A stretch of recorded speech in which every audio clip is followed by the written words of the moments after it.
যে নারী সকালবেলা ঘর ঝাড়ু দেওয়ার পূর্বে দুইটি কাজ করবে তার কপাল খুলে যাবে। আল্লাহ তাআলা সংসারে শান্তি রহমত নাজিল করবেন, বরকত দিবেন। আল্লাহ তাআলা ছেলে মেয়েদের উপর খাস রহমত নাজিল করবেন, স্বামীকে বাধ্য করে দিবেন, আয় রুজিতে বরকত দিবেন। যে সংসারে মা বোনেরা ঘুম থেকে উঠে আপনার ঘর ঝাড়ু দেওয়ার পূর্বে দুইটি কাজ করবে, আল্লাহ তাআলা সেগুলো রহমত নাজিল করবেন। আল্লাহ রাব্বুল আলামিন বলছেন, আল্লাহ তাআলা পৃথিবীর মধ্যে মানুষ সৃষ্টি করেছেন কেবলমাত্র আল্লাহ রাব্বুল আলামিনের ইবাদত করার জন্যে। আল্লাহ তাআলা আল্লাহর রাসূলকে বলছেন, নবীজি আপনাকে পাঠালাম সমস্ত উম্মত যেন আপনাকে অনুকরণ করে আপনাকে যদি অনুকরণ করে তাহলে আমি আল্লাহর ভালোবাসা হয়ে যাবে। আল্লাহর রাসূল সাল্লাল্লাহু আলাইহি ওয়াসাল্লাম বলেন, মান আহাব্বা সুন্নতি ফাকাদ আহাব্বানি ওয়া মান আহাব্বানি কানা মাই ফিল জান্নাহ। আল্লাহর রাসূল সাল্লাল্লাহু আলাইহি ওয়াসাল্লাম বললেন, যে আমার সুন্নতকে ভালোবাসলো সে আমি নবীকে ভালোবাসলো, যে আমি নবীকে ভালোবাসলো তাকে জান্নাতে নিয়ে যাব। আল্লাহর রাসূল সাল্লাল্লাহু আলাইহি ওয়াসাল্লামের সুন্নাতকে আমরা অনুকরণ করতে হবে।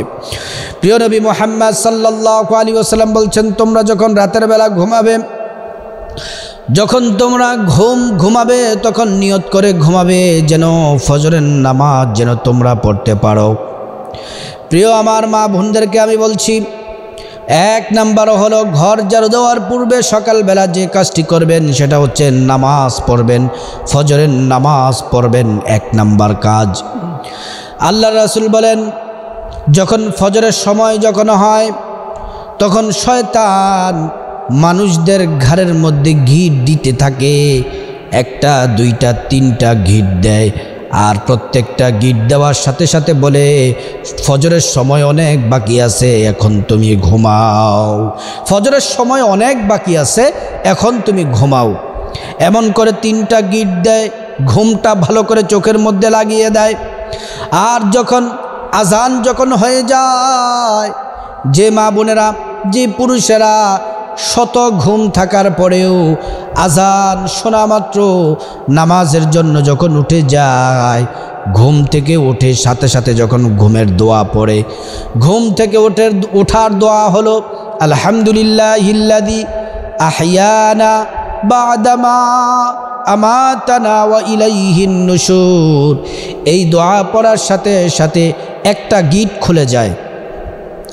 যখন দুই নাম্বার গিট খুলে তখন যখন পবিত্রতার জন্য ওযু করে, আল্লাহ কোরআনে ওযু করার নির্দেশ দিয়েছেন, ইয়া আইয়ুহাল্লাযীনা আমানু ইযা কুমতুম ইলাস সালাতি ফাগসিলু ওয়ুজুহাকুম ওয়া আইদিয়াকুম ইলাল মারাফিকি ওয়ামসাহু বিরুউসিকুম ওয়া আরজুলাকুম ইলাল কাবাইন।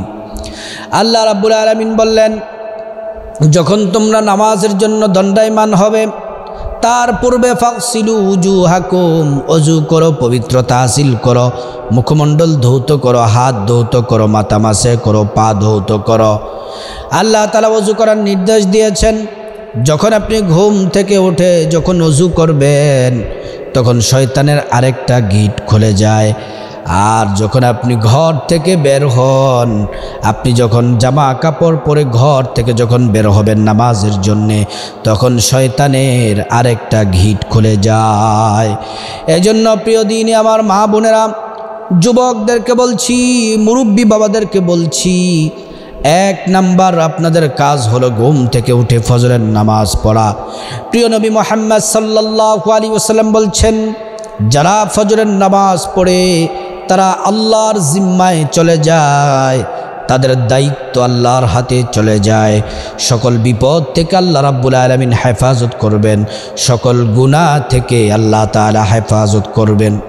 কোরআনে আল্লাহ বলছেন, ইন্নাস সালাতা তানহা আনিল ফাহশাই ওয়াল মুনকার।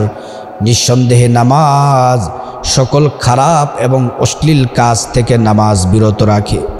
যারা নামাজ পড়বে, আস-সালাতু মিফতাহুল জান্নাতিস সালাহ, জান্নাতের গেটের তালার চাবি হচ্ছে নামাজ।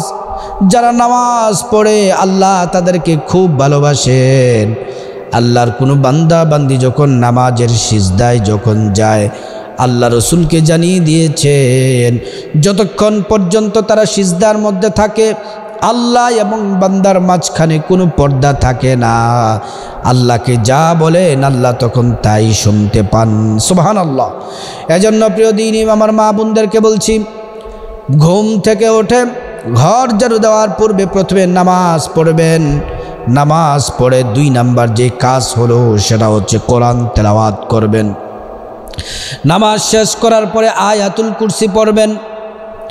আয়াতুল কুরসি যারা পড়বে, মান করা আয়াতুল কুরসি, আল্লাহর রসুল বলেন যারা আয়াতুল কুরসি পড়বে আল্লাহ রাব্বুল আলামিন তাদেরকে জান্নাত দিবেন। শুধুমাত্র মৃত্যু তাদের জন্য বাধা, আর মৃত্যু হওয়ার সাথে সাথে আল্লাহর জান্নাতে প্রবেশ করবে।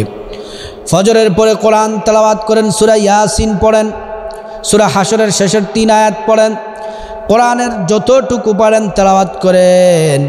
আল্লাহর রসুল বললেন এই কোরআন যারা তেলাওয়াত করে শুধুমাত্র এটা তেলাওয়াত নয়, যখন আল্লাহর কোনো বান্দা বান্দি যখন কোরআন তেলাওয়াত করে তখন তারা সরাসরি আল্লাহর সাথে কথা বলে। আল্লাহর রাসূল বলছেন কোরআনের একটি হরফ পড়লে 10টি নেকি আমলনামার মধ্যে পাওয়া যায়। কোরআনের সাথে যাদের সম্পর্ক থাকবে, কোরআনের সাথে যাদের ভালোবাসা থাকবে, এই কোরআন বন্ধু হয়ে কবরে থাকবে, হাসরের মাঠে কোরআন সুপারিশ করে আল্লাহর জান্নাতে পৌঁছে দিবে। এজন্য প্রিয় দিনী বোন আপনাদেরকে বলছি, মা বোনদেরকে, মহিলা মা বোনদেরকে বলছি, ঘুম থেকে উঠে 1 নাম্বার কাজ হলো কোরআন তেলাওয়াত করবেন। 1 নাম্বার কাজ হলো নামাজ পড়বেন। নামাজ পড়ার পরে 2 নাম্বার যে কাজ হলো কোরআন তেলাওয়াত করবেন। এই 2টি কাজ করে তারপরে ঘর ঝাড়ু দিবেন। আল্লাহ আপনার ঘরে সংসারে রহমত নাজিল করবেন। ছোট্ট থাকতে দেখেছি মা বোনেরা ঘর ঝাড়ু দেওয়ার পূর্বে আগে নামাজ পড়তো, প্রতিটি ঘর থেকে কোরআন তেলাওয়াতের আওয়াজ ভেসে আসতো। কিন্তু এখন তো আধুনিক যুগ চলে এসেছে, রাতের বেলা দেরি করে ঘুমায়, ফজরের নামাজের কোনো খবর থাকে না, কোরআন তেলাওয়াতের খবর থাকে না। 7টা বাজে ঘুম থেকে ওঠে, স্কুলের যাওয়ার সন্তানের সময় হয়ে যায়, ঘুম থেকে উঠে নামাজ নাই, কোরআন নাই, কোরআন তেলাওয়াত নাই, পবিত্রতা নাই। চোখ ডলতে ডলতে ব্রাশ করতে করতে সন্তানের নাস্তা রেডি করে স্কুলে চলে যায়। নামাজের সাথে সম্পর্ক নাই, কোরআনের সাথে সম্পর্ক নাই। ওই পরিবারে আল্লাহর রহমতের আশা কখনো করতে পারেন না। প্রিয় মা বোনদেরকে বলছি, মহিলা মা বোনদেরকে বলছি, আপনারা সকালবেলা ঘুম থেকে উঠে ফজরের নামাজ পড়বেন, তারপরে কোরআন তেলাওয়াত করবেন, ঘর বাড়ি উঠান ঝাড়ু দিবেন, নাস্তা তৈরি করবেন। প্রতিটি কাজে আল্লাহর রহমত আপনার উপর নাজিল হবে। আল্লাহ তাআলা প্রত্যেকটা মা বোনদেরকে প্রতিদিন ঘুম থেকে উঠে ফজরের সালাত আদায় করে এবং কোরআন তেলাওয়াত করে বাকি কাজ করার আল্লাহ তাআলা তৌফিক দান করুন।